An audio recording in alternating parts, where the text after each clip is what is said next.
LPG gas కష్టాలకు check పెట్టే దిశగా కీలక ప్రతిపాదన ముందుకు వచ్చింది. దిగుమతి ఎల్పీజీపై ఆధారాన్ని తగ్గించేందుకు భారతీయ గృహాల్లో ఇథనాల్ను స్వచ్ఛమైన వంట ఇంధనంగా అభివృద్ధి చేయాలని federation of Indian petroleum industry ప్రభుత్వం ముందుకు సూచించింది.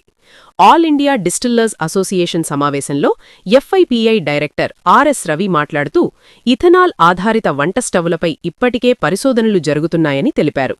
ఎల్పీజీ ఎక్విప్మెంట్ రీసెర్చ్ సెంటర్, ఐఐటీలు వంటి సంస్థలు ఇథనాల్కు అనుకూలంగా పనిచేసే సమర్థవంతమైన స్టవ్లను అభివృద్ధి చేస్తున్నాయని, త్వరలోనే వీటి ప్రోటోటైప్లు సిద్ధమయ్యే అవకాశముందని చెప్పారు. ఈ కార్యక్రమానికి డిస్టిల్లర్లు కీలక పాత్ర పోషించాలని ఆయన కోరారు. ముఖ్యంగా 2 అంశాల్లో సహకారం అవసరమని తెలిపారు. 1. ఇథనాల్ స్టవ్ల తయారీని భారీ స్థాయిలో పెంచేందుకు తయారీదారులతో అనుసంధానం కావడం.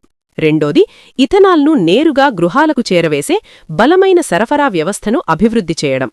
ప్రస్తుతం బల్క్గా సరఫరా చేస్తున్న విధానాన్ని మార్చి గృహాల స్థాయికి చేరే విధంగా ప్యాకేజింగ్, లాజిస్టిక్స్, చివరి మైలు డెలివరీ వ్యవస్థను రూపొందించాల్సిన అవసరముందని పేర్కొన్నారు. ఇథనాల్ను వంట ఇంధనంగా ఉపయోగించడం వల్ల ఎల్పీజీకి ప్రత్యామ్నాయం లభించడంతో పాటు ముడిచమురు దిగుమతులు తగ్గుతాయని, విదేశీ మారక ద్రవ్యం ఆదా అవుతుందని నిపుణులు భావిస్తున్నారు.